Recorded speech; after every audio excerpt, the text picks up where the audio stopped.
கிரியா யோகம் உனக்குள்ள ஒரு பயணம். இன்றைக்கி வீடியோவில் நம்மளுடைய 7 விதமான சக்ராஸனுடைய ஆராஸ் அதெல்லாம் பார்த்திங்கன்னா நிறம் அதெல்லாம் பார்த்திங்கன்னா ரொம்ப விசித்திரமானது. மூலாதாரம், சுவாதிஷ்டானம், மணிப்பூரகம், விசுத்தி, ஆக்ஞை, அநாகதம், தூரியம்னு இந்த மாதிரி ஒரு 7 விதமான சக்கரங்கள் நம்முடைய உடல் இருக்குது. ஒவ்வொரு விதமான சக்கரங்களும் ஆக்டிவேட் ஆக ஆக அதனுடைய நிறங்கள் நமக்கு கண்ணுக்கு தெரியும். இது என்னுடைய தியான அனுபவங்கள் தான். இந்த மாதிரி எத்தனையோ பேர்களுக்கு தியானங்கள் பயணிக்கும் போது இந்த மாதிரி அமானுஷ்யமான விஷயங்கள் கண்டிப்பாக நீங்கள் உணர்ந்திருக்க முடியும். எப்படின்னா, சில பேருக்கு தேடை அப்படின்னு ஒன்று இருக்குது. தேடை அதாவது நம்முடைய 2 புருவ மையங்களுக்கு இடையில் இருக்க அதுவும் ஒரு சக்கராஸ் தான், தேடைன்னு சொல்லுவாங்க. அந்த தேடையில் பார்த்திங்கன்னா சில விதமான தியானங்களில் பயணிக்கும் போதும் சரி, இல்லை மன ஒருமைப்பாடுகள் இருக்கும்போதும் சரி, நம்மளுடைய எண்ணங்கள் ஒரே இடத்துல கூஞ்சி இருக்கும்போதும் சரி, பார்த்திங்கன்னா நமக்கு சில விதமான விஷயங்கள் முன்னாடியே நடக்கக்கூடிய விஷயங்கள் உணர முடியும். 100% உணர முடியும். உணரக்கூடிய அந்த விஷயங்கள் கண்ணு முன்னாடியே நடக்கிறதே நேரடியாக பார்த்துருப்பீங்க. இப்போ தான் நினச்சேன் நடந்துருச்சு அப்படி, நமக்கு ஒரு மிராக்கிளாக இருக்கும். சொன்னாலும் யாரும் நம்ப மாட்டாங்க. இதெல்லாம் எப்படி நடக்குது அப்படின்னா, தியானங்கள் மூலிமா முன்னோர்களான நம்முடைய சித்தர்கள் அற்புதமாக இந்த விஷயங்களை பயன்படுத்தியிருக்காங்க. நாம் இங்கே இருந்துக்கிட்டு அவங்க பார்த்திங்கன்னா எண்ண ஆற்றல்களை அவங்களுடைய தியான ஆற்றல் மூலிமா, மன ஆற்றல் மூலிமா மற்றவர்களுக்கு அந்த எண்ண அலைகளை அவங்க என்ன செய்தி சொல்ல போகிறாங்க, என்ன நியூஸ் அப்படின்ற விஷயத்தை ட்ரான்ஸ்ஃபர் பண்ணுவாங்க. பிரபஞ்ச ஆற்றல் மூலிமா ட்ரான்ஸ்ஃபர் பண்ணால் அவங்களுக்கு யாருக்கு அனுப்பக்கூடிய அந்த எண்ணங்கள் யாருக்கு போய் சேரணுமோ அவங்களுக்கு ஆட்டோமேட்டிக்காக போய் ரிசீவ் ஆகிடும். ரிசீவ் ஆகிறது எப்படி இருக்கும்னா, அவங்களுடைய சேம் மைண்டு ஃப்ரீக்வன்சியில் இருந்தாங்கன்னா உடனே செகண்ட் 2 செகண்டில் ரிசீவ் ஆகிடும். எந்த ஒரு மொபைல் இல்லாமல், எந்த ஒரு மெசேஜ் அனுப்பாமல், இது தியானம் மூலியமாகவே எண்ணங்களை இன்னொருத்தருக்கு அனுப்பக்கூடிய ஒரு அற்புதமான ஒரு தியான பயிற்சின்னு கூட சொல்லலாம். இதை அந்த காலத்திலே சொல்லியிருக்காங்க. இதை புதுசாக ட்ரெண்டியாக டெலிபதின்னு கண்டுபிடிச்சிருக்காங்க. ஆனால் இதில் என்ன விஷயங்கள்னா, அந்த எண்ணங்களை பெறக்கூடியவர் பார்த்திங்கன்னா சேம் மைண்ட் ஃப்ரீக்வன்சியில் இருந்தால் உடனே அவங்களுக்கு ரீச் ஆகிடும்.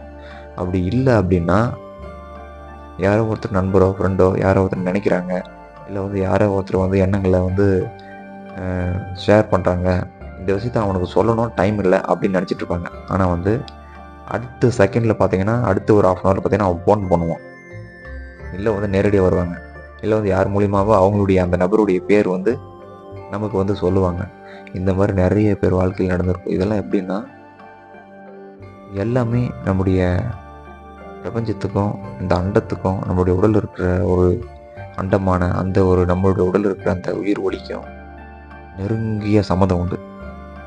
அதனால் இந்த விஷயத்தை தெரிஞ்சவங்க இன்னும் இதில் ஆழ்ந்து பயணிக்கணுமே அப்படின்றதுக்காக தனிமைப்படுத்திக்கிட்டு ஒரு 10 minutes 15 minutes ஒரு 1/2 மணி நேரம் அந்த மாதிரி கொஞ்சம் கொஞ்சமாக தியானத்தை கூட்டிக்கிட்டே போனாங்க நேரத்தை.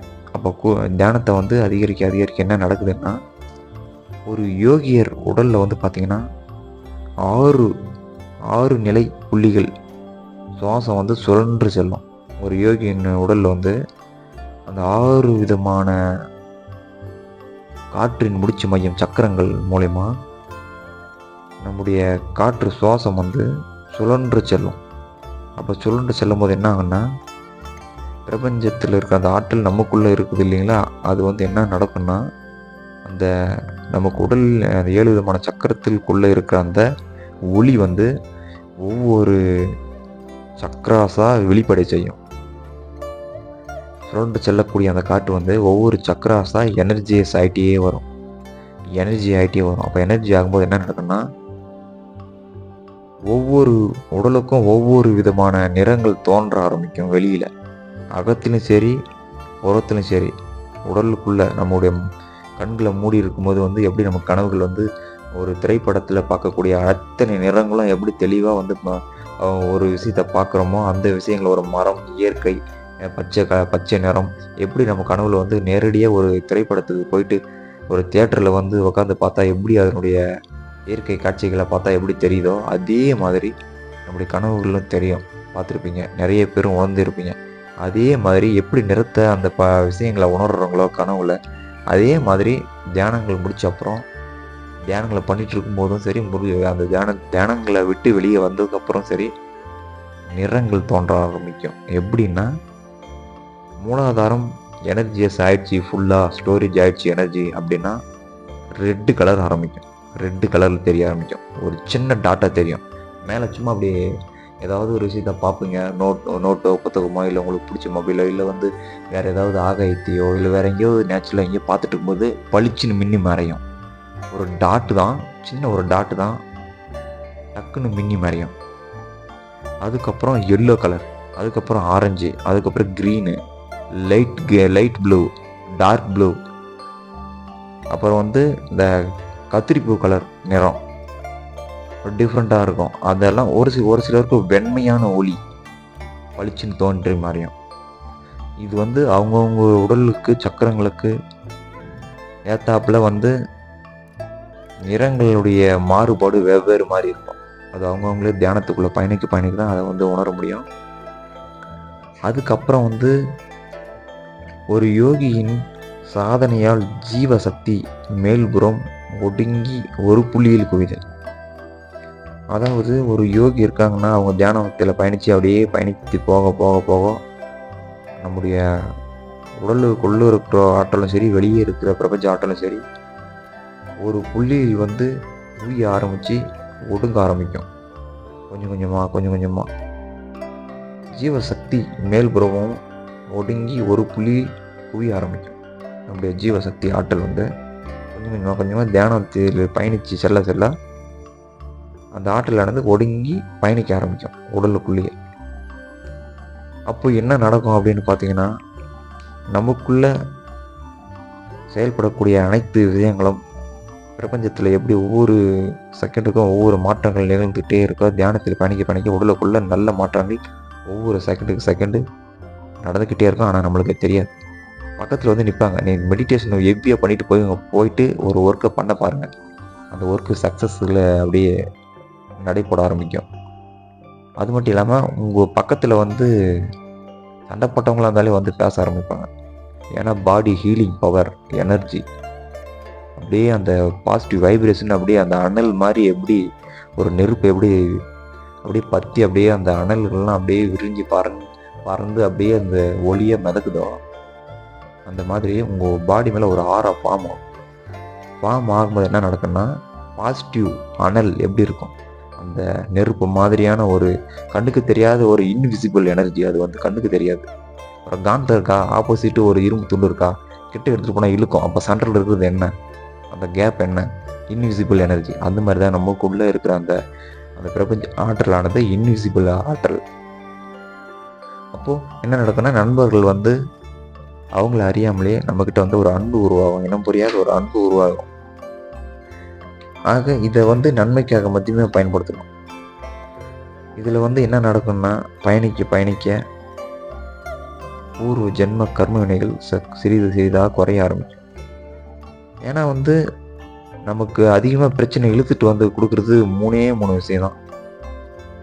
கண்ணு, நம்ம பேசுகிற பேச்சு, அது இல்லாமல் நம்ம நடந்துக்கிற செயல், இந்த மாதிரி விஷயங்கள்லாம் நம்ம கொஞ்சம் குறைச்சிக்கிட்டாவே கர்மம் அவ்வளோ யாரையுமே பாதிக்காது. கர்ம வினை அப்படின்றது பார்த்திங்கன்னா, அடுத்தவங்களுடைய வீண் ஆசைகளை உருவாக்கி அவங்களுடைய பொன்பொருளை அபகரிக்கிறதோ, இல்லை அடுத்தவங்களுடைய லைஃப்பை ஸ்பாயில் பண்ணுறதோ, இல்லை அவங்களுக்கு தேவையில்லாமல் ஒரு கஷ்டத்தை கொடுக்குறதோ, இதெல்லாம் பார்த்திங்கன்னா கண்டிப்பாக இது யார் செய்கிறாங்களோ அவங்களுக்கு ஆரம்பத்தில் சந்தோஷத்தை கொடுக்கலாம்.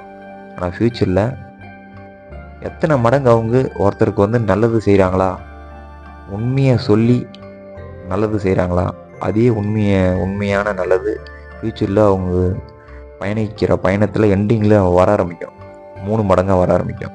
அதே ஒருத்தர் ஒரு பொய்யை சொல்லி ஒரு கெட்டதை செய்கிறாங்கன்னா, ஒரு பொய்யை சொல்லி ஒரு கெட்டதை செஞ்சு அதுதான் உண்மை அப்படின்னு அந்த உண்மையை நம்ப வைக்கிறாங்கன்னா அதே கெட்டது அவங்களுக்கு திரும்ப 3 மடங்கா வாழ்க்கையுடைய ட்ராவல் பயணத்தில் திரும்ப வரும். ஆனால் எப்படி எங்கே கை வச்சு எங்கே கர்மாவை வந்து ஒருத்தருக்கு வந்து பாதிக்கணும்ன்ட்டு விதி வந்து இருக்கோ அந்த விதி வந்து கரெக்டாக வேலை செய்ய ஆரம்பிக்கும்.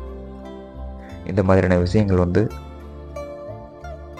ஒருத்தர் வந்து பார்த்தீங்கன்னா நமக்கு வந்து கெட்டது செய்கிறாங்க அப்படின்னா நாம் வந்து அந்த விஷயத்துலேருந்து வெளியே ரொம்ப முயற்சி பண்ணி ட்ரை பண்ணி வெளியே போக ஆரம்பிப்போம். ஆனால் இருந்தாலும் மீண்டும் நம்மளுக்கு வந்து ஒருத்தர் கெட்டதே செஞ்சிட்ருக்காங்க அப்படின்னா கண்டிப்பாக வந்து அவங்க செய்யக்கூடிய அந்த கெட்ட விஷயங்கள் இவங்க செய்யக்கூடிய அந்த பாவங்கள் இவங்கள கொஞ்சம் அந்த கர்மா பாதித்தாலும் செய்யக்கூடிய நம்ம கெட்டது செய்கிறாங்கள அவங்கள கொஞ்சம் பாதித்தாலும் அவங்களுடைய பிள்ளைகளை கண்டிப்பாக பாதிக்கும். ஏன்னா அவங்க செய்யக்கூடிய கர்மாஸ் வந்து அவங்களுக்கும் பங்கு உண்டு, அவங்களுடைய பிள்ளை தலைமுறைகளுக்கும் பங்கு உண்டு. அதனால தான் வந்து இப்போவும் வந்து பூர்வ ஜென்மத்தில் செஞ்ச முன்னோர்கள் செஞ்ச பாவத்தில் நம்ம வந்துட்டு இன்றைக்கும் வந்து ஒரு சில விஷயங்கள் எல்லாமே இருக்கும். ஆனால் ஏதாவது ஒரு ஏதாவது ஒரு நம்மளுக்கு வந்து டிஸ்டர்ப் பண்ணிவிட்டு நம்மளுடைய லைஃப்பை வந்து மனசு கவலைகள் உண்டாக்கிக்கிட்டே இருக்கும். இதெல்லாம் வந்து கர்மாஸுடைய வெரைட்டிஸ் வந்து பார்த்திங்கன்னா கோடிக்கணக்கில் டிஃப்ரெண்ட் டைப்ஸ் இருக்குது. அது வந்து எந்த ரூபத்தில் யாரை எப்படி அவங்க செய்யக்கூடிய நல்லது கெட்டதை பொறுத்து தான் இருக்குது. அதனால் தியானங்கள் பயணம்ன்றது வந்து ஒரு அவ்வளோ சாதாரணமான விஷயம் கிடையாது. அதில் பயணிக்க பாருங்கள், நிறைய விதமான விஷயங்களை ஒவ்வொன்றா நம்ம உணர ஆரம்பிப்பீங்க. நம்மளுடைய சந்தோஷத்துக்காக எந்த விதமான ஒரு ராங் ரூட்டாக இருந்தாலும் சரி நம்ம அசால்ட்டாக பண்ணிட்டு போயிடுவோம். அடுத்து நம்ம வந்து உயிரோடு இருந்தால் தானே நமக்கு இந்த தண்டனைலாம் கிடைக்க போகுதுன்ட்டு. அது ரொம்ப தப்பு. உயிர் உடலை விட்டு பிரிந்த பிறகும் அந்த உயிர் செய்யக்கூடிய அத்தனை விஷயங்கள் கர்மாக்களும் அந்த உயிரோடனே தான் இருக்கும். அடுத்த பிரைவேட் ட்ராவல் பண்ணும்போது டபுளாக வந்து அடிக்கும். இதெல்லாம் வந்து எல்லாருக்கும் தெரிஞ்ச விஷயந்தான். நம்மளுடைய வாழ்க்கை பயணங்கள் உனக்குள் கடந்து செல் அப்படின்ற விஷயத்த வந்து எதுக்கு அடிக்கடி சொல்கிறேன்னா, நமக்குள்ளே நாம் பயணிக்க தான் அத்தனை விஷயங்களை வெளிப்பட ஆரம்பிச்சோம்.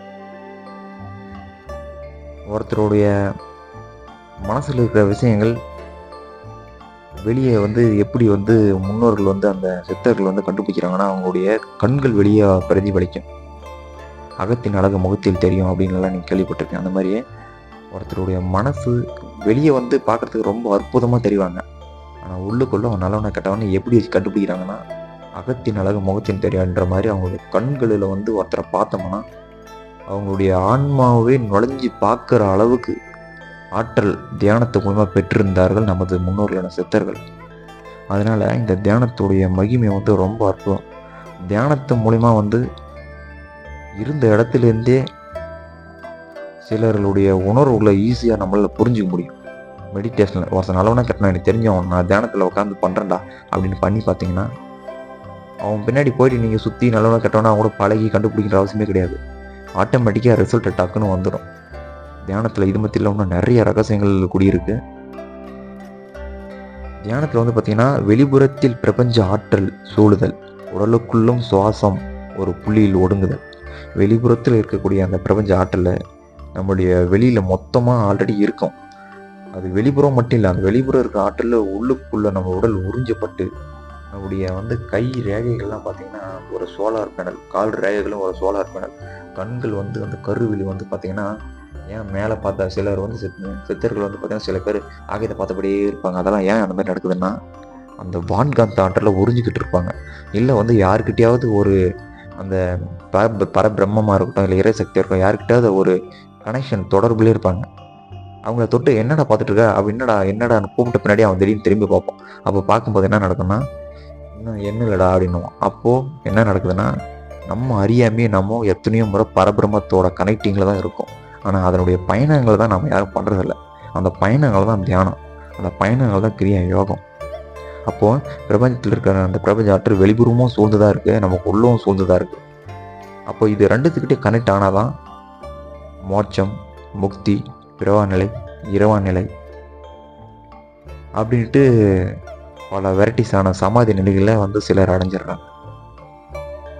அப்போது இந்த மாதிரி இந்த எனர்ஜியானது வெளியும் உள்ளும் புறமும் நமக்குள்ளே குவிஞ்சு ஒரு புள்ளியில் ஒடுங்கும்போது என்ன நடக்கும்னா, நமக்குள்ள உலக பற்றை விட்டு வெளியே வர ஆரம்பிப்போம். உலக ஆசைகள் எல்லாமே மாயை அப்படின்றத புரிஞ்சுக்க ஆரம்பிப்போம். மீண்டும் இறைவனோட ஒன்றி பயணிக்கிற அந்த பாதையை பற்றி என்றைக்கும் விட மாட்டோம். அந்த மாதிரி இந்த தியானங்கள் வந்து பார்த்திங்கன்னா அவ்வளோ அற்புதமானது.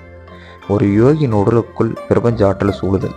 ஒரு யோகி உடலுக்குள்ள பிரபஞ்ச ஆற்றல் சூழ ஆரம்பிக்குதுன்னு சொன்னான், அவனை சுற்றி இருக்கிற விஷயங்களை அத்தனையுமே வந்து நல்லதே நடக்க ஆரம்பிக்கும். அந்த அந்த மாதிரி ஒரு பயணங்கள் வந்து நீங்கள் கண் கூட எல்லாரும் பார்க்க ஆரம்பிக்கலாம். அது மட்டும் இல்லாமல் அற்புதங்களும் நடக்க ஆரம்பிக்கும். இன்னும் தியானத்தை பற்றின எனக்கு தெரிஞ்ச அனுபவங்களை பகிர்ந்துக்கிறேன். உங்களுடன் பகிர்ந்து கொள்வது எனக்கு வந்து ரொம்ப மகிழ்ச்சி தான். மீண்டும் அடுத்த பதிவில் இன்னும் சுவாரஸ்யமான விஷயங்களுடன் சந்திப்போம். நற்பவி அனைவர் வேலை சுபம் உண்டாகட்டும், மங்களம் உண்டாகட்டும். ஓம் ஸ்ரீ குரு பாதுகை நம. நன்றி.